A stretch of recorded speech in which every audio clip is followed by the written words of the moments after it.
인생에 찾아오는 고난과 문제, 아픔에 대해서 성경은 특별한 것이 아니라고 말합니다. 아주 자연스러운 보편적인 것이라고 말합니다. 그래서 어려움이나 힘듦, 고통의 문제가 특별한 사람, 예를 들면 하나님을 막 대적하고 죄를 많이 짓고 뭔가 못된 일을 많이 하고 이런 사람에게만 찾아가는 특별한 문제가 아니라 보편적이래요. 예수 믿는 사람, 안 믿는 사람 가리지 않고 모두에는요. 그리고 욥기서 5장 6절에 이 고난에 대해서 이런 말합니다. 재난은 티끌에서 일어나는 게 아닙니다. 고생은 흙에서 나오는 것도 아닙니다. 사람은 고생을 위하여 났습니다. 참 저와 여러분의 탄생이 고생을 위하여 탄생했다? 받아들이기 참 어려운 말이에요. 아니 행복을 위해서 났지요. 근데 욥은요, 사람은 고생을 위하여 났습니다. 그러면서 불꽃이 위로 날아가는 것 같습니다. 비유를 해요. 불을 피우는데 불은요 반드시 어디로 올라가요? 위로 올라가요. 위로요. 불은 아래로 내려가는 게 아니에요. 그래서 혹시예요. 또 절대 제가 그 바른 건 아니고 가까운 산에 불이 났다고 해서 불 끄러 갔을 때는 또 등산 갔는데 불이 왔다. 그럼 얼른 아래로 피해야지 우레로 피우면은 참 위로 피우면은 그 어려운 사람이에요. 불꽃은 위로 가요. 위로. 아주 자연스러워요. 불이 붙으면 반드시 불꽃을 인생에 대한 그런 인생의 고난의 문제를 가리켜서 마치 불꽃이 위로 날아가는 것처럼 인생에 찾아오는 고난은 자연스러운 겁니다. 열왕기야 5장에 보면요, 이 아람 나라의 군대 장관이었던 나아만에 대한 얘기가 나와요. 참 성경이 독특해요.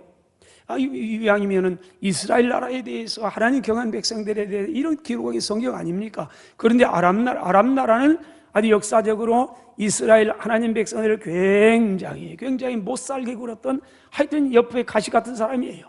조금만 틈나면 와서 옆구리 가시 찔리고 엉덩이 차고 이마박 까고 막 이런 아주 못된 이 아람 나라예요. 근데 거기에 대한 얘기를 해요. 1절에 나하만은 그의 주인 앞에서 크고, 그의 주인이 누구예요? 아람 나라 왕이에요. 나하만을 소개하면서 이 나하만은 아람 왕 앞에서 크고 존귀한 사람이었습니다. 그래서 설명을 해요. 이는 여호와께서 그에게, 나하만에게 아람을 구원하게 하셨습니다. 그는 용사였습니다. 그러나 그는 나병 환자였습니다. 여러분, 나하만은 아람 나라의 군대 장관이래요. 그 사람을 우리 모델 들어요. 나하만은 군대 장관이니까 뭐예요? 권력 있지요. 오늘로 말하면 국방부 장관, 하여튼 총참모장, 하여튼 권력이 있잖아요. 그런데 또 왕으로부터 특별한 신임을 받아요. 여러분 얼마나 좋아요. 인정 못 받으면 언제나 때려치워요. 갈아버려요. 1년이 아니라 6개월마다 가르치고 착 안 가면 막 억지로 끌어내려요. 뭐라도. 그게 당연한 거 아니에요? 근데 이 아람 나라의 왕으로부터 아주 특별한 신임도 받고 또 온 백성들로부터 존경까지 받는 사람이에요. 그러나 이 나만을 보면은 아주 대단해요. 왕으로부터 특별한 신임을 받고, 그래서 권력의 자리, 권력에 있고, 권력이 있으니까 권세가 따르고, 그러다 보니까 돈도 많고 부귀영화가 따르고, 또 뿐만 아니에요. 백성들로부터 존중받으니까 명예도 따르고요. 다 존경하고요. 근데 그런 이유를 가리켜서 그 이유를 하나님께서 이 나만을 통하여 나라를 이기기 위해서 구원하게 했기 때문입니다. 아람 나라를 구원했기 때문이래요. 아니 이스라엘 나라를 구원했기 때문이라면 이해가 되는데, 이스라엘 그렇게 못되게 굴었던 아람 나라를 구원하게 누가요? 하나님께서요. 여러분 무슨 말입니까? 하나님은 이스라엘만의 하나님이 아니라는 거예요. 하나님은 저와 여러분의 하나님만이 아니라는 거예요. 하나님은 교회만 발전 그런 하나님이 아니라는 거예요. 하나님은 온 역사를 주관해 간다는 거예요. 온 나라, 온 왕들 모두를 다 모두요. 여러분 그 하나님 믿으세요. 자꾸 내 하나님 조그만 이 안에 계시는 그 하나님 말고요. 이 앞에는 무슨 일이 있지만 저 뒤에서 온전을 다 컨트롤하고 계시는 그런 하나님. 그 하나님이 저와 여러분의 하나님이에요. 조그마한 이런 게 아니에요. 그래서 아람 나라로 하여금 온 이스라엘, 이 어려운 나라가 위기에 있을 때 구원하겠던 사람이 바로 이 나만이었다. 그리고 얼마나 명예도 권세도 권력도 부귀 다 가진 사람이에요. 그런데 이런 그에게도 남모르는 아픔이 있습니다. 고통이 있습니다. 여러분, 몸이 병들었습니다. 나병을 앓고 있는 겁니다. 그런데 왜 나만을 들었을까? 나만은 그럴 수 있죠. 하나님도 안 믿으니까. 그렇습니까? 아니요. 욥기서를 보면요, 욥에 대한 얘기가 있습니다. 욥은 동방의 의인이었습니다. 하나님께서 사탄 앞에서 자랑스러워할 만큼 아주 멋진 믿음의 사람이었습니다. 하나님을 믿고 하나님 복을 받은 사람들의 때로는 이해할 수 없는 문제, 견디기 힘든 고난이 태풍처럼 밀려와 가지고요, 내 인생을 침몰시킬 듯이 위협할 때가 많이 있습니다. 마치 인생은요, 언제나 미련이 앞서고 지혜가 뒤따르는 것처럼 즐거움보다는 고난이, 기쁨보다는요 슬픔이 항상 앞서는 걸 볼 수가 있습니다. 그러나 기억하세요, 성경은 이렇게 확실하게 말합니다. 로마서 8장 28절, 우리가 알거니와 우리는 분명히 압니다. 머리요, 하나님을 사랑하는 사람, 곧 그 뜻대로 부르심을 입은 사람들에게는, 따라서 합시다, 모든 것이 합력하여 선을 이루느니라. 아멘. 여러분 믿으세요. 오늘 모든 것이 하나님을 사랑하는 사람, 우리는 분명히 이해합니다. 확실하게 이해합니다. 하나님을 사랑하는 사람, 하나님의 뜻대로 부르심을 입은 모든 사람에게 있어요. 모든 것이 다 합력해서, 이 모든 것은요, 아픔도 있어요, 심지어는 죽음도 있어요, 고난도 있어요, 많은 게 있어요. 다 있어요. 다 포함돼요. 근데 이것 모든 것이 합력해서 아름답게 열매를 맺는 은혜라는 거예요. 뒤에 은혜가 있다는 거예요. 그래서 귀결은 어디로 가요? 은혜로 맺혀가요. 은총으로 맺혀가요. 아름다운 삶으로 맺혀간다는 겁니다. 여러분, 그러므로 이 말씀을 믿고 사는 그리스도인은 때로 힘들고 고난이, 아픔이 와도요, 이 말씀 붙잡고 인내하며 더욱더 주님을 의지하며 살아가게 되는 겁니다. 여러분, 요셉을 보세요. 요셉은요, 야곱의 11번째 아들이에요. 야곱은 누구냐? 족장이에요. 족장은 누구냐? 당시 왕 같은 존재예요. 왕 같은 존재예요. 그 왕 같은 존재, 그 왕 같은 사람의 11번째 아들이에요. 그 특별히 이 요셉은 야곱에 있어서 사랑하는 아들이에요. 왜냐하면 야곱의 아내가 많았는데 특별히 라헬이라는 아내가 있어요. 라헬은 일찍 죽었어요. 근데 라헬이 낳은 아들이에요. 그걸 특별히 애정이 많이 가요. 그래서 옷도 특별한 옷을 입혀서 형제들로부터 많이 시기하고 질투하고 이런 데예요. 그야말로 우리 족장의 가정에 모자람이 없도록 그렇게 자랐던 그 요셉의 인생 고난으로 시작했지만 멋지게 굳게 믿음을 지킴으로 은혜로 아름다운 열매로 귀결돼 갑니다. 여러분, 십자가 뒤에 부활의 영광이 있는 겁니다. 부활의 영광은 반드시 죽음이라는 고난의 뒤를 따라오는 겁니다. 십자가의 고난이 없는 부활의 영광은 없습니다. 그러므로 부활을 바라보는 눈이 없는 사람은 결코 오늘 십자가를 질 수가 없는 겁니다. 그래서 히브리 12장 2절의 믿음의 이 선지는 이렇게 말합니다. 믿음의 주가 되시는 또 우리를 온전하게 하는 예수님을 바라보세요. 예수님을 바라보세요. 그러면서 예수님에 대해서 그분은 우리의 믿음의 주님이 되시고 내 인생으로 하여금 온전하게 하실 분입니다. 힘들 때, 어려울 때, 광야 지날 때 많은 문제 있지만은 그러나 그 가운데 내 인생으로 하여금 멋들어지게 온전하게 하실 분이 누구냐? 바로 예수 그리스도입니다. 그러면서 예수님을 바라보세요. 어떤 예수님입니까? 그는 그 앞에 있는 기쁨을 위하여 십자가를 길이 참았습니다. 부끄러움을 개의치 아니했습니다. 십자가는 고난입니다. 십자가는 부끄러움입니다. 침뱉음입니다. 수치입니다. 그러나 그걸 견뎠어요. 참았어요. 어떻게 해요? 하나님 보호자 우편에 앉으시니라. 그 앞에 있는 기쁨을 위하여. 앞에는 십자가예요, 죽음이에요, 고난이에요, 멸시예요, 침뱉음이에요. 그러나 그 뒤에는요, 그 지난 다음에는 부활의 영광이에요. 주님이 이걸 바라봤다는 거예요. 앞에 있는 기쁨을 바라보면서 오늘 십자가를 참았습니다. 부끄러움도 참았습니다. 인내했습니다. 그러면 이렇게 썼다면 여러분, 그분 바라보세요. 그분 바로 그 말 아닙니까? 여러분, 부활의 영광을 바라보면서 기쁨으로 십자가를 지더니 하나님 보좌 우편에 앉았습니다. 그러므로 고난의 뒤편에 찾아오는 은혜를 바라볼 줄 아는 눈이 없으면, 현실만 보면 고난의 때, 문제의 때 원망하고 불평하고 낙심합니다. 이스라엘 백성들이 그렇지 않습니까? 꿈을 가지고 놀라운 기적 속에 애굽을 출발해 나옵니다. 할렐루야입니다. 가나안 땅 들어간다. 약속의 땅이다. 그 땅은 젖과 꿀은 희망의 땅이다. 그래 힘차게 뛰어왔습니다. 하나님이 앞에 가면서 구름기둥으로 불기둥으로 인도하니까 맞아, 그만 따라가면 우리 할렐루야요. 그리고 따라갑니다. 그래 따라가다 보니까요, 가나안 땅이 아니고 넘실거리는 홍해 앞이란 말이에요. 홍해 앞에 진쳐 있는데 앞에는 넘실 바다를 건너야 되는 어떻게 건너가요? 넘실거리고 도저히 희망이, 그런데 소식이 들려옵니다. 급보예요. 애굽의 바로가 군대를 이끌고 우리를 잡아가기 위해서 온댄다. 군대를 이끌고 온댄다. 이게 꼼짝달싹 못 갇혔어요. 이런 절망적이에요.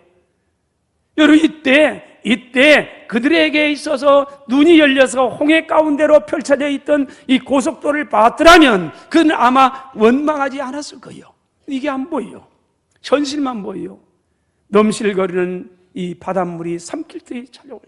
뒤에는 애국 군대가 팍 물밀듯이 들어와요. 이리도 저리도 도망갈 수가 없어요. 피할 구멍이 없어요. 그러면 전망하지요. 원망하지요. 근데 모세는 아니에요. 그 가운데 봐요. 홍해 가운데 하나님이 딱 내놓은 고속도로, 그것도 2차선이 아니에요. 8차선의 고속도로를 쫙 봐요. 낙심했던 그들에게 걱정 마세요. 걱정 마세요. 걱정 마세요. 가만히 계세요. 가만히 계세요. 하나님이 오늘 당신들을 위해서 할 일을 보세요. 그리고 고속도로는 내주어요. 구원받아요. 그 다음에 이렇게 말합니다. 31절에 보면 이스라엘이 여호와께서 애굽 사람에게 행하신 그 큰 능력을 보았으므로 백성이 여호와를 두려워하며 여호와와 그의 종 모세를 믿었더라. 아마 그 뒤에 그랬을 거예요. 홍해에서 건너간 다음에 이집트의 군대를 홍해 수장을 보면서 그러면서 내가 조금만 참았더라면 원망하지 않았을 텐데, 내가 조금만 했더라면 그러지 않았을 텐데, 하나님 부끄러워가지고 얼굴을 못 들고 그랬을 거예요. 건넌 다음에 그래서 하나님을 두려워하고 하나님이 정말 우리 하나님이요. 그래서 그때 믿었더라 그래요. 여러분, 로마서 8장 18절입니다. 바울은 말합니다. 생각해보건대 내가 깊이 생각하세요. 여러분, 생각 안 하고 덤벙덤벙 살면요, 그건 몰라요. 내가 생각하건대 현재의 고난은 장차 우리에게 나타날 영광과는 좋게 비교할 수 없습니다. 여러분, 신앙생활은 깊이 생각하는 거예요.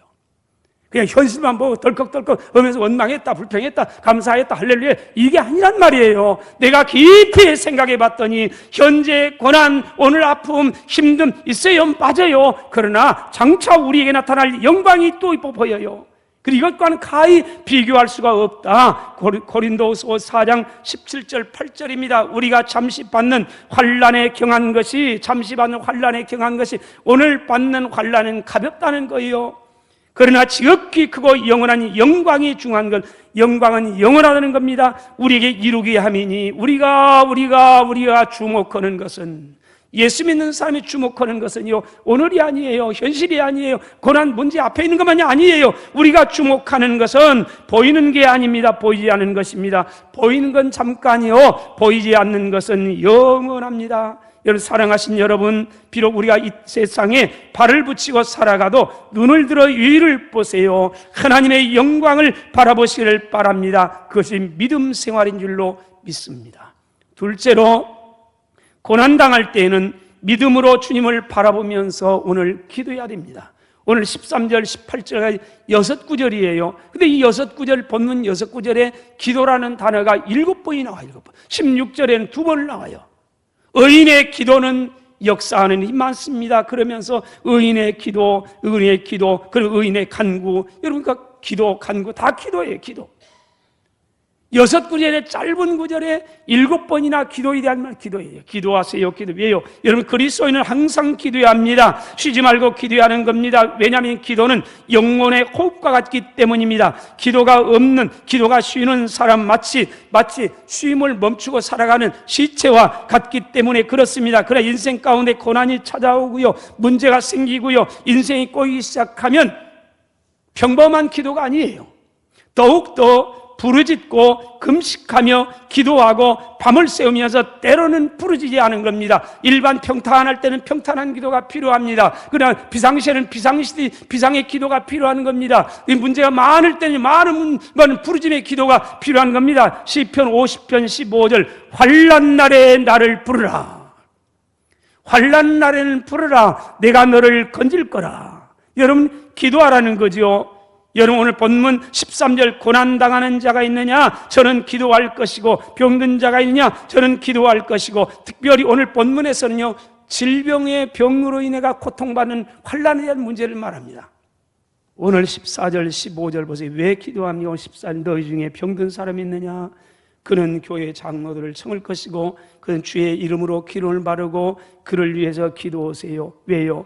믿음의 기도는 병든 사람을 구원합니다. 주님께서 그를 일으켜 세울 겁니다. 16절 그러므로 너희 죄를 서로 고백하면서 병 낫기를 위해서 기도하세요. 왜요? 의인의 간구는 역사하는 힘이 크기 때문에 그렇습니다. 그러면서 기도의 롤모델인 엘리야 선지자를 소개하고 있습니다. 엘리야는 우리와 성정이 같은 사람입니다. 그런데 그가 비가 오지 않기를 간절히 기도했더니 3년 6개월 동안 땅에 비가 오지 아니했습니다. 다시 기도했더니 하늘이 비를 주고 땅이 아름다운 열매를 맺어서 회복시켜 주었습니다.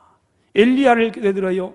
이 열왕기상 18장에 보면요 엘리야에 대한 기사가 나와요. 북쪽 이스라엘의 아합 왕 때입니다. 아합은 그 어떤 전에 있었던 왕보다도 더 하나님을 대적하고 우상을 숭배하고 본인만 그런 게 아니고 온 나라 이스라엘 백성들을 바알과 아세라 섬기는데 참 죄를 짓게 만들고 이 하나님이 진노하셨습니다. 그래서 3년별 동안 이 이슬도 비도 내리지 않습니다. 우기가 와도 비를 내리지 않고 매일매일 이 이슬을 내리지 아니에요. 그러니 온 나라가 다 죽을 지경, 제 기근으로 말미암아 다 죽을 지경에 처해졌어요. 이때 하나님의 뜻을 이루기 위해 선택받은 사람이 엘리야입니다. 그가 기도했더니 3년 6개월 동안 하늘이 딱 문을 닫아버리고 비를 내리지 않고 다시 그가 기도했더니 하늘이 활짝 열려서 비를 내고 땅엔 열매를 맺었더라. 그러면 엘리야는요 우리와 똑같은 사람인데 우리가 다릅니다. 그러면서 그가 기도했더니 어떻게 기도했냐? 간절히 기도했더니 하늘이 이 문 닫히기도 할 때가 있고 하늘이 열리기도 하기도 하고 이제 자유자 되라 이게요.